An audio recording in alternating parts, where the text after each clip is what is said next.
Hello students, this is Surya Pratap Singh and here we are to begin with the lecture number 6 of chapter 5 Magnetism and Matter. In the last lecture we have discussed about the potential energy of the magnetic dipole placed in uniform magnetic field, and after that we have also discussed about the analogy between the electric dipoles and the magnetic dipoles. Okay, एक analogy देखी थी और potential energy वाला formula किया था last lecture में. ठीक है, तो आज इस लेक्चर में मैं दो टॉपिक कवर करूंगा. That is simple harmonic motion of a bar magnet in uniform electric magnetic field and the second one is Gauss law in magnetism. ठीक है, इसके बाद हम अर्थ मैग्नेटिज्म पे आ जाएंगे. ठीक है, ये जो लेक्चर है आज का, ये लेक्चर 6 तक के जो टॉपिक्स हैं ये आप बोल सकते हो इसमें से ऑलमोस्ट 90% चीजें इस साल के लिए डिलीटेड है. हाँ, अभी तक हमने जो 5-6 लेक्चर्स पढ़े वो जेईई मेंस और उस पॉइंट ऑफ व्यू से काफी इंपॉर्टेंट है क्योंकि ये फॉर्मूले वहां पर काफी यूज होंगे.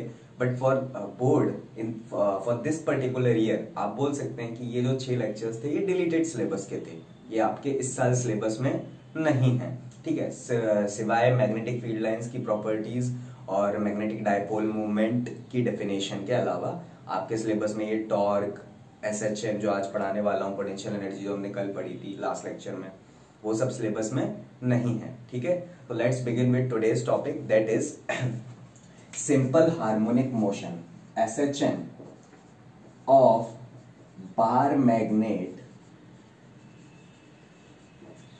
SHM of bar magnet in uniform magnetic field, in uniform magnetic field, ऐसा समझो आप. ठीक, क्या करना है इसमें?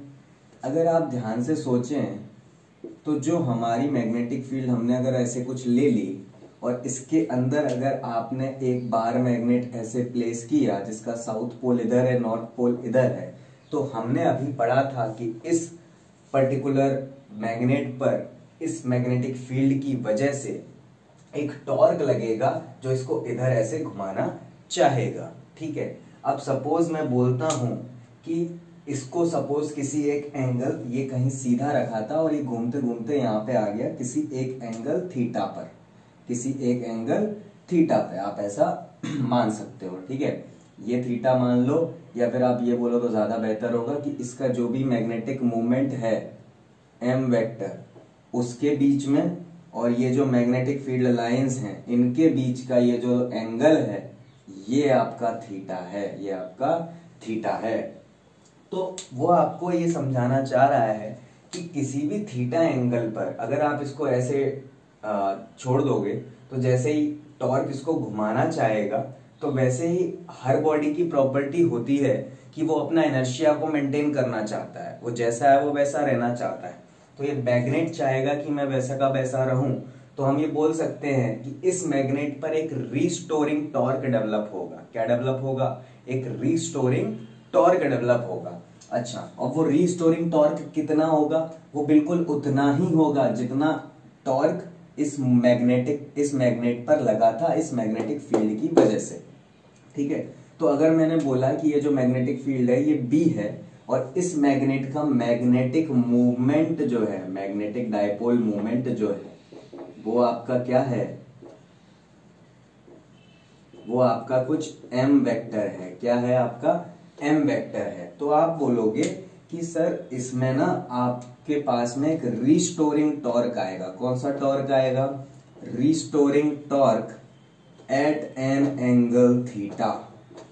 मतलब जब ये थीटा घूम चुका होगा तब इस मैग्नेट पे एक रीस्टोरिंग टॉर्क लगेगा, मतलब अपनी पोजीशन पर वापस आना चाहेगा, तभी ना उसका एसएचएम होगा. मीन जो अभी सपोज इसको ऐसे रखा है तो अपनी ये मीन पोजीशन के अबाउट अगर ऐसे कर दिया जाए तो वापस इधर आएगा, फिर ऐसे जाएगा, फिर ऐसे आएगा, ऐसे ऐसे ऐसे ऐसे करता रहेगा. इसको हम बोलेंगे कि एसएचएम कर रहा है. क्या कर रहा है? एसएचएम कर रहा है. तो वो एसएचएम का टाइम पीरियड निकालना है मुझे. क्या निकालना है? Time period. कितना टाइम पीरियड होता है. चलो ठीक है, restoring torque eight an angle theta अगर आप बात करेंगे तो आप बोलेंगे कि वो होगा minus m B sine theta के बराबर. क्यों माइनस? क्योंकि ये जो रिस्टोरिंग टॉर्क होगा ये एक्चुअल टॉर्क जो लगता है इस मैग्नेटिक फील्ड की वजह से, वो टॉर्क कितना लगता है हमें पता है, वो टॉर्क होता है mb sin थीटा। कितना होता है? mb sin थीटा, ये हम पढ़ चुके हैं। इसके अपोजिट है ये टॉर्क, इसके एग्जैक्ट अपोजिट है ये टॉर्क, इसलिए हमने बोला ये माइनस mb थीटा होगा। सही है सर, बढ़िया। अब जो रिस्टोरिंग टॉर्क डेवलप हुआ है वो क्यों हुआ है डेवलप? वो इस एक्सिस के अबाउट मोमेंट ऑफ इनर्शिया है, और जो भी इसका एंगुलर एक्सेलरेशन है उसके प्रोडक्ट के बराबर होगा।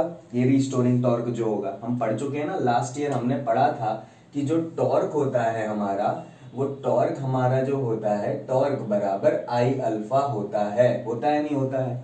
होता है। तो I is the moment of inertia of this magnet about this axis. Clear हुआ? About, not about this axis, about this axis, क्योंकि ये घूम किस एक्सिस के रहा है? इस एक्सिस के अबाउट घूम रहा है ना, ऐसे ऐसे। तो कौन सी एक्सिस के अबाउट घूम रहा है? ये जो अंदर जा रही है। बात समझ में आ रही है? अंदर जाने वाली एक्सिस के अबाउट घूम रहा है, ऐसे ऐसे ऐसे ऐसे ऐसे, है ना। तो जो टॉर्क है, टॉर्क बराबर I alpha, where I is the moment of inertia of this magnet about this axis. Moment of inertia of rotation of this magnet about this axis. Clear हुआ? टॉर्क बराबर आई अल्फा, तो मैं बोलूंगा यहां से कि आई alpha जो हमारा है वो minus m B sine theta के बराबर है। ठीक है सर, एकदम सही। अच्छा, अब अल्फा के बारे में थोड़ी जानकारी होनी चाहिए आपको। अगर आपको थोड़ा पता हो तो आपने पिछले साल अल्फा के बारे में पढ़ा था कि अल्फा बराबर D square theta by d T square होता है ना। नहीं समझ में आ रहा है तो पूछ लेना ये मुझसे, ठीक है। तो आई आ गया, अल्फा क्या है आपका? D square theta by d T square.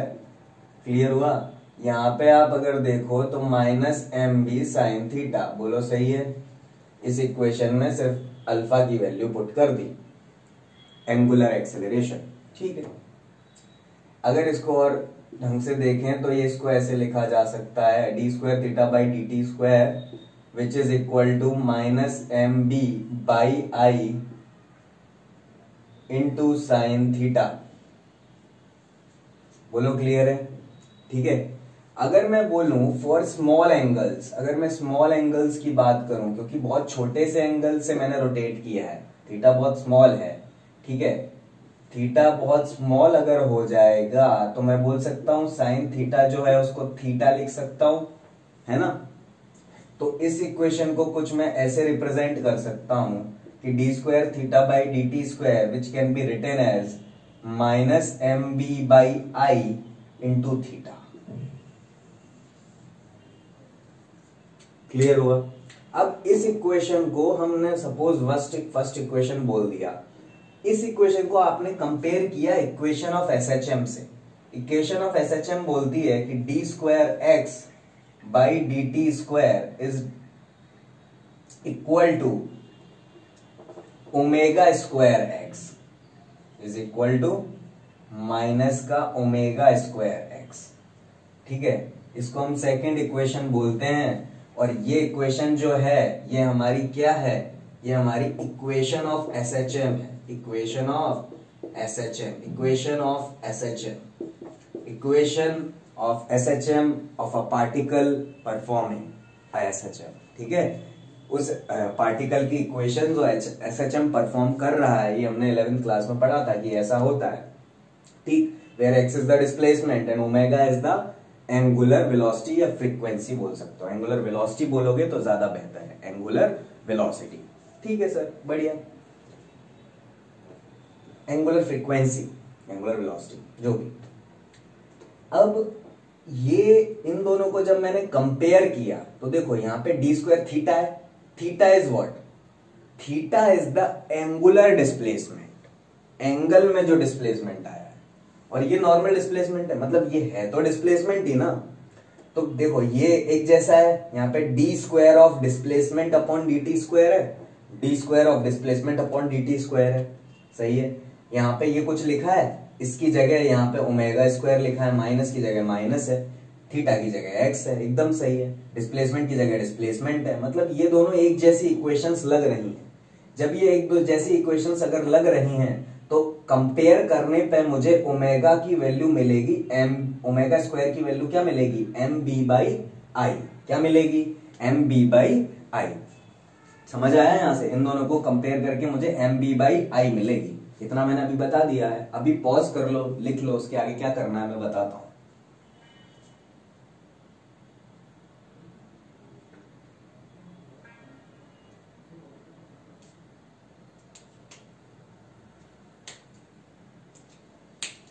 Okay तो भाई साहब यहां तक हम पहुंच गए। अब इसके आगे क्या करना होता है, इसके आगे आपको ये करना है कि ये जो दो इक्वेशंस हैं, एक इक्वेशन ऑफ एसएचएम और एक इक्वेशन जो यहां से हमको मिली है, इन दोनों को जब हमने कंपेयर किया तो हमें मिला कि ये हमने ये इक्वेशन तक पहुंचे तो हमने बोल दिया कि ये जो एसएचएम कर रहा है और एसएचएम की इक्वेशन है ये इसका ओमेगा स्क्वायर है। ये इसका क्या है, ओमेगा स्क्वायर है। ओमेगा स्क्वायर की वैल्यू क्या आ गई, एम बी अपॉन आई आ गई। इसका अगला स्टेप, बात समझ में आई। ऑन कंपैरिजन हम बोल सकते हैं कि इसका अगला स्टेप कुछ ऐसा आएगा। आएगा नहीं आएगा, आएगा सर। तो ओमेगा स्क्वायर बराबर एम बी बाई आई, बढ़िया। तो ओमेगा की वैल्यू क्या आई, under root M B by I. हम इंटरेस्टेड थे टाइम पीरियड निकालने के, वो जो भी मैग्नेट है उसका। तो टाइम पीरियड निकालने के लिए मुझे पता है कि टाइम पीरियड क्या होता है, 2 पाई बाई ओमेगा होता है। ये फॉर्मूला सबको पता होगा। Time period is 2 pi upon angular frequency, है ना, जब भी रोटेशन की बात हो रही हो। तो यहां पर आप बोलोगे कि 2 इंटू जो भी 2 पाई को 2 पाई रहने तो चलेगा, 2 पाई टाइम पीरियड ओमेगा की जगह under root M B by I. ठीक है, यहाँ पे मैंने ओमेगा पुट कर दिया under root M B by I. ठीक है, पुट किया तो टाइम पीरियड का फॉर्मूला आया 2 pi under root I upon mass magnetic movement into magnetic field. यहां पर टाइम पीरियड डिपेंड करता है मोमेंट ऑफ इनर्शिया पे। ठीक है, मैग्नेटिक मूवमेंट पे, बार मैग्नेट के। ठीक है, मैग्नेटिक फील्ड के।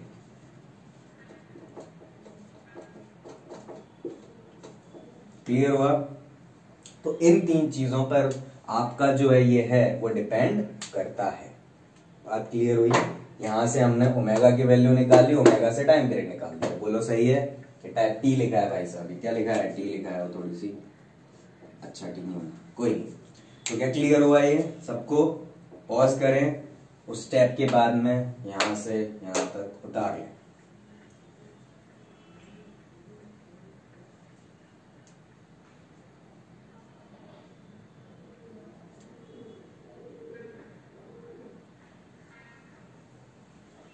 तो देखो हमें मतलब बेसिकली ये समझ में आया कि जब भी डायपोल को यूनिफॉर्म मैग्नेटिक फील्ड में रखेंगे तो तीन चीजें होंगी। एक उस पर टॉर्क लगेगा एम बी साइन थीटा, ठीक है, और एक उसकी पोटेंशियल एनर्जी होगी किसी भी थीटा एंगल पे, that is m B cos theta minus की या एम डॉट बी। ठीक है, और तीसरी चीज कि बार मैग्नेट एसएचएम भी कर सकता है किसके अंदर, मैग्नेटिक फील्ड के अंदर, अगर उसको ऐसे जस्ट हिला के छोड़ दिया जाए। जस्ट हिला के छोड़ेंगे तो उसमें रिस्टोरिंग टॉर्क डेवलप होगा और ये जो कहानी आज हमने पढ़ी ये बिल्कुल वैलिड होगी उस जगह पर। सही है। तो यहां पर हमारा ये टॉपिक खत्म हुआ। अब हम नेक्स्ट टॉपिक पे आते हैं। नेक्स्ट टॉपिक क्या है हमारा, नेक्स्ट टॉपिक है हमारा गॉस लॉ इन मैग्नेटिज्म। ये आपके सिलेबस में है। ओके, गॉस लॉ आपके सिलेबस में है इस साल, बोल सकते हो। बाकी आप सब लोगों पे पीडीएफ है डिलीटेड पोर्शन की। जिनके पास नहीं है प्लीज मुझे पर्सनली मैसेज करें और बोलें कि सर मुझे पीडीएफ भेजें डिलीटेड पोर्शन की। तो आपको पता चलेगा कि आपको कौन कौन से टॉपिक्स नहीं पढ़ने हैं अभी तक जो पढ़ाए गए हैं इस चैप्टर में। नेक्स्ट चैप्टर से मैं वही वीडियो में सिर्फ वही टॉपिक्स लेने वाला हूं जो इस साल सिलेबस में है। ठीक है, सिर्फ इस चैप्टर के लिए मैं बार बार बोल रहा हूं। कल भी मैंने टेस्ट लेते वक्त बोला था, ठीक है, कि मैं नेक्स्ट चैप्टर से आपका डिलीटेड पोर्शन ही पढ़ाऊंगा। ठीक है, इस चैप्टर में मैंने डिलीटेड पोर्शन के साथ साथ जो चीजें डिलीटेड नहीं है वो भी कवर करी हैं और जो डिलीटेड है वो भी कवर करी हैं। ठीक है, ये चैप्टर पूरा पढ़ाया है बट नेक्स्ट चैप्टर से सिर्फ डिलीटेड पार्ट को हटा के पढ़ेंगे हम, ठीक है। चलो अब नेक्स्ट टॉपिक जो आज का है ये है आपका Gauss law in magnetism. Gauss law in magnetism, ये टॉपिक पढ़ाने से पहले मैं आपको गॉस लॉ याद कराना चाहता हूं जो आपने पढ़ा था इलेक्ट्रिसिटी में। Gauss law in electrostatics, first chapter में आपने गॉस लॉ पढ़ा था इलेक्ट्रोस्टैटिक्स में। वो ये बोलता था कि किसी भी क्लोज्ड सरफेस पे अगर कोई चार्ज रखा है अंदर, सपोज कोई भी चार्ज इनसाइड है, तो इसकी वजह से ऐसे इलेक्ट्रिक फील्ड निकलेगी। तो अगर मैं यहाँ पे कोई एरिया कंसिडर करूं, यहाँ पे इलेक्ट्रिक फील्ड ऐसे होगी, इसका एरिया वेक्टर भी यहीं कहीं होगा। तो यहाँ पे ये जो भी डीए है, यहाँ पर एक ई डॉट डीए नाम की चीज डिफाइन की गई थी जिसको इलेक्ट्रिक फ्लक्स बोला था। क्या बोला था? इलेक्ट्रिक फ्लक्स, है ना। ई डॉट डीए का integration of E dot DA, ठीक। और जब ये पूरे क्लोज सरफेस के लिए निकाला गया था तो ये कुछ ऐसा आया था, ई डॉट डीए बराबर q in by epsilon naught. ये था आपका Gauss law in electrostatics. Gauss law ये कहता था कि जब भी हम इलेक्ट्रिक फ्लक्स निकालेंगे तो वो charge inside upon epsilon not आएगा, पर किसके लिए? एक क्लोज्ड सरफेस के लिए। किसके लिए? एक क्लोज्ड सरफेस के लिए। ध्यान रखें, पूरे सरफेस के लिए निकालेंगे तो कुछ ऐसा आएगा, और कहीं पॉइंट पे एक जगह पे निकालना है तो ऐसे निकाल लो, ई डॉट डी ए।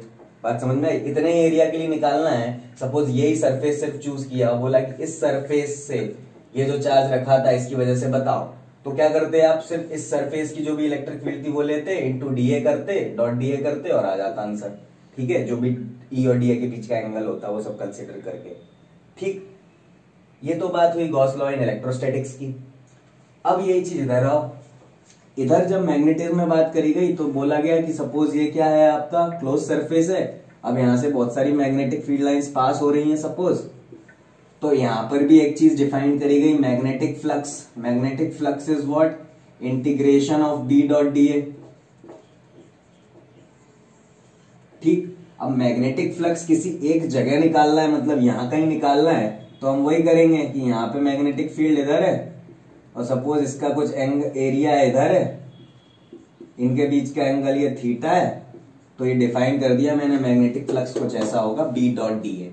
जैसे ई डॉट डी ए होता था इलेक्ट्रिक फ्लक्स, वैसे ही मैग्नेटिक फील्ड फ्लक्स क्या हो गया? B dot d A. या फिर आप ये कह लो, इंटीग्रेशन का साइन है, सर्कल का मतलब है क्लोज सरफेस के लिए। अभी मैं सिंपल नॉर्मल के लिए बोल रहा हूं, नॉर्मल मैग्नेटिक फ्लक्स। ये तो क्लोज सरफेस के लिए नहीं है, तो चलो अपना ये क्लोज्ड सरफेस के लिए मैग्नेटिक फ्लक्स ऐसा आता है, ये साइन है क्लोज सरफेस का, ठीक। अभी नॉर्मली ऐसा है, इसको अगर इंटीग्रेशन लेना है, चलो ठीक है, डॉट अगर हटाना है तो मैं बोलूंगा B d A cos theta.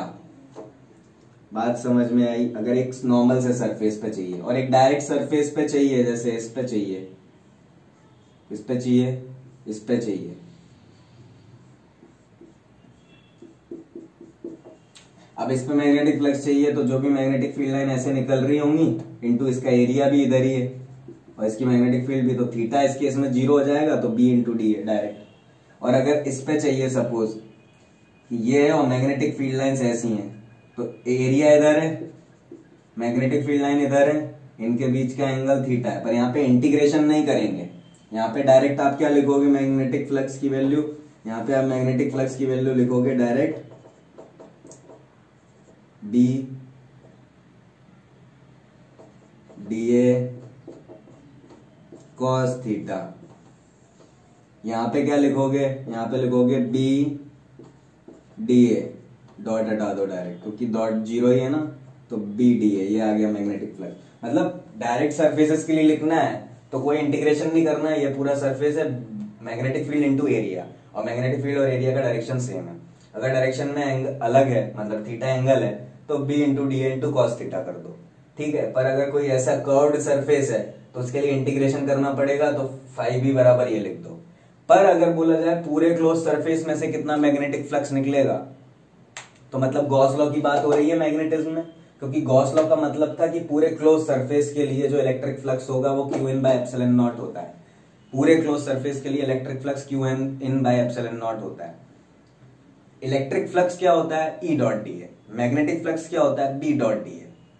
अलग अलग सरफेस पे एक पर्टिकुलर सरफेस के लिए निकालना है तो ये तरीके हैं, पर अगर क्लोज सरफेस के लिए निकालना है तो इधर के लिए ये तरीका है, और इधर के लिए क्या तरीका है? इधर के लिए आप बोलोगे, मैं जो इक्वेशन लिख रहा हूं अच्छे से समझ में आनी चाहिए आई थिंक। क्लोज्ड सरफेस के लिए जो मैग्नेटिक फ्लक्स आता है, क्लोज्ड सरफेस के लिए, देखा क्लोज्ड, वो बी डॉट डी ए जो भी आता है वो जीरो आता है। कितना आता है? जीरो। मतलब magnetic flux for a closed surface is zero, for a closed surface is zero, and this is itself is a Gauss law of magnetism. ठीक है, गॉस ने मैग्नेटिज्म में ऐसा बोला कि अगर मैं मैग्नेटिक फ्लक्स निकालूंगा क्लोज सरफेस के लिए, उसने इलेक्ट्रिक फ्लक्स निकाला था, फिर उसको मैग्नेटिक फ्लक्स की भी बात करनी चाहिए ना क्लोज सरफेस के लिए, तो उसने बोला मैग्नेटिक फ्लक्स अगर क्लोज सरफेस के लिए निकालूंगा तो उसके लिए वैल्यू मेरी जीरो आएगी। हालांकि मैग्नेटिक फ्लक्स अलग अलग जगह एग्जिस्ट करेगा, मतलब इधर अगर पूरे क्लोज सरफेस पे इतने एरिया में बात करूं तो मैग्नेटिक फ्लक्स है, इतने में भी है, पर पूरे एरिया का अगर कंबाइन करूं तो वो जीरो आएगा, वो जीरो आएगा। क्लियर हुआ? क्योंकि कहीं पॉजिटिव तो कहीं नेगेटिव, और जुड़ के मैग्नेटिक फ्लक्स जो है वो हमारी स्केलर क्वांटिटी होगी, बिल्कुल किसकी जैसे? इलेक्ट्रिक फ्लक्स के जैसे। ठीक है, मैग्नेटिक फ्लक्स के बारे में दो तीन चीजें अगर आप जानना चाहो तो वो जान सकते हो। मैग्नेटिक फ्लक्स क्या होता है? मैग्नेटिक फ्लक्स, ये पूरी चीज जो मैंने समझाई, बाकी magnetic flux is what? Integration of B dot d A. ठीक है, क्लोज सरफेस के लिए जीरो आता है। इसकी यूनिट अगर आप बात करोगे तो यूनिट क्या होगी? देखो, मैग्नेटिक फील्ड की टेस्ला होती है, इसकी मीटर स्क्वायर, यानी टेस्ला मीटर स्क्वायर क्या हो जाएगी? Tesla metre square is the unit. और इसके डायमेंशंस भी निकालना चाहो तो निकाल सकते हो। बोलो क्लियर हुआ? या मैग्नेटिक फ्लक्स का फंडा क्लियर हुआ? आई थिंक क्लियर हुआ होगा। पॉज करें और लिख लें।